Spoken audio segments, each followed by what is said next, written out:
This is not a 4-year-ago flashback, folks. This is 2020.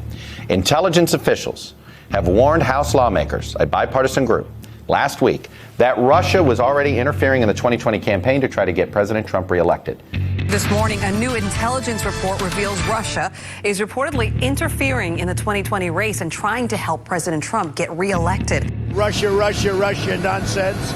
All a scam. FBI Director Christopher Wray says that Russia is making, quote, very active efforts to interfere in the 2020 presidential election. The Russians are up to their old tricks. Intelligence officials say there's evidence Russia is again attempting to interfere in the U.S. presidential election. The Kremlin is focused on the White House. One official said that their intelligence is that Russia is interfering or attempting to interfere in the 2020 election with the goal of re-electing President Trump.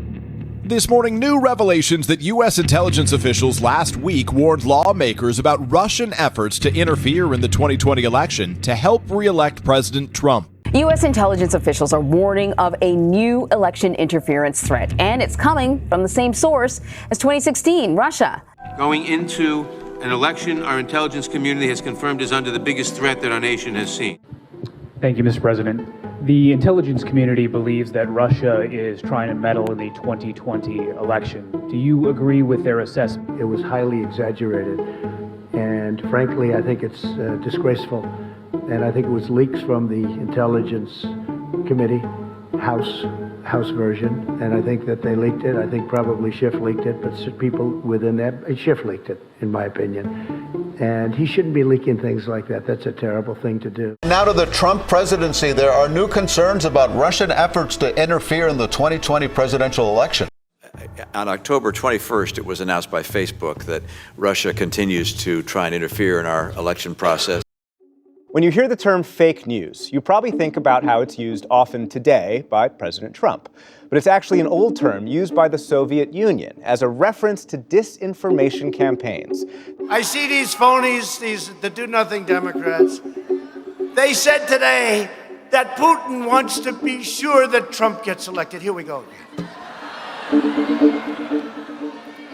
again. It's disinformation. That's the only thing they're good at. They're not good at anything else. They get nothing done. Do nothing, Democrats. These people are crazy. And so the Russians, I think, have been historically, or at least most recently, much noisier, much more out in front. They've attempted to get into election equipment and manipulate there. They've also used social media to sow discord and divisiveness. And what was revealed to the Intelligence Committee, big surprise, is that Vladimir Putin is once again working to try to help Donald Trump get reelected. So when the intelligence community goes in and warns Donald Trump that Rudy Giuliani is being worked over by Russian intelligence, and then Rudy Giuliani suddenly comes forward with these mysteriously created emails, probably hacked through a Russian intelligence operation, we have to acknowledge the fact that the President of the United States is supporting, is condoning, is welcoming a Russian intelligence operation in 2020. Nicole, this is collusion in plain sight. We don't need a special counsel. We don't need congressional investigations. The president is acknowledging it and welcoming it with open arms.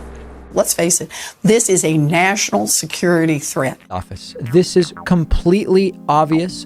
3 months before an election, Trump puts in a big donor to run the post office. And immediately, Trump's donor says, whoa, stop the clock. Let's reduce mail service. What? The likelihood that we're going to have an extremely complicated election night that might turn into an election week or potentially even longer than that, I think is pretty good. It's my greatest concern, my single greatest concern.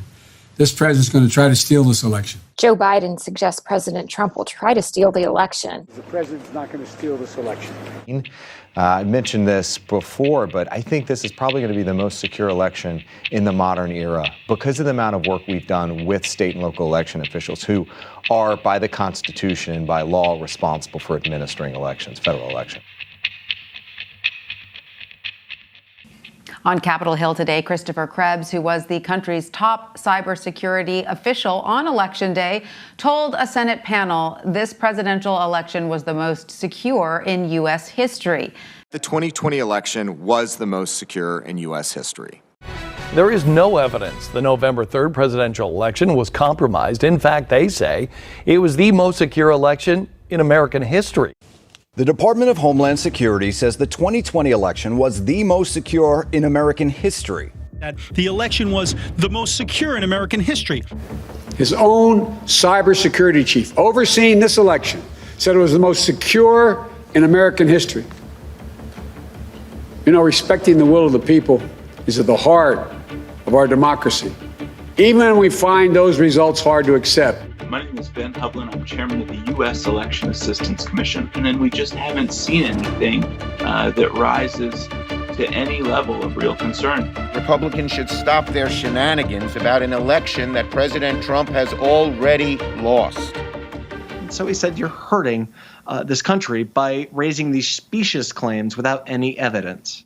This week, we saw cold, hard evidence of the Trump campaign, indeed the Trump family, eagerly intending to collude possibly with Russia. Russians interfered in our 2016 election. They did so to favor Donald Trump.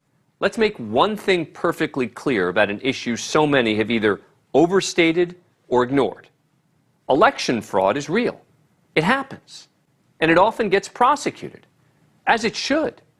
And there's a really big case that just happened with not a single mention on any of the major cable news networks. Alex, there are fears that what Giuliani is now pushing here in the United States could actually be part of Russia's latest and very massive disinformation campaign in the U.S. presidential election. Now, those efforts, according to the intelligence community, are to denigrate the Biden campaign and the former vice president in favor of President Trump. You saw NBC, the Washington Post, and New York Times doing major retractions of erroneous stories, claiming the FBI had warned Rudy Giuliani and One America they were targets of a Russian disinformation campaign to damage Joe Biden. Okay, they said they confirmed this with multiple anonymous sources. What's happening here? Pushing information, or these news organizations always seem to be reporting news that's false towards conservatives and Republicans. I want to see three major news organizations just once have a story that's wrong about a Democrat. We never seem to see that now, do we? We have to just look back at the very beginning during the 2016 campaign. Look at the coverage, how they treated President Trump, how they treated the American people who supported President Trump. They talked about them as deplorables. They laughed. They said, no way is Donald Trump going to be elected as president of these United States. They didn't believe it for 1 second. There was a visceral hate all over Washington, D.C. All I could hear is from reporters at bars or around town, no way he's going to get elected. I'm going to be sure to write a column against this. Any American who votes for him is an idiot. I heard that over and over and over again. And I would say to myself, keep writing that, and he is going to get elected. Absolutely.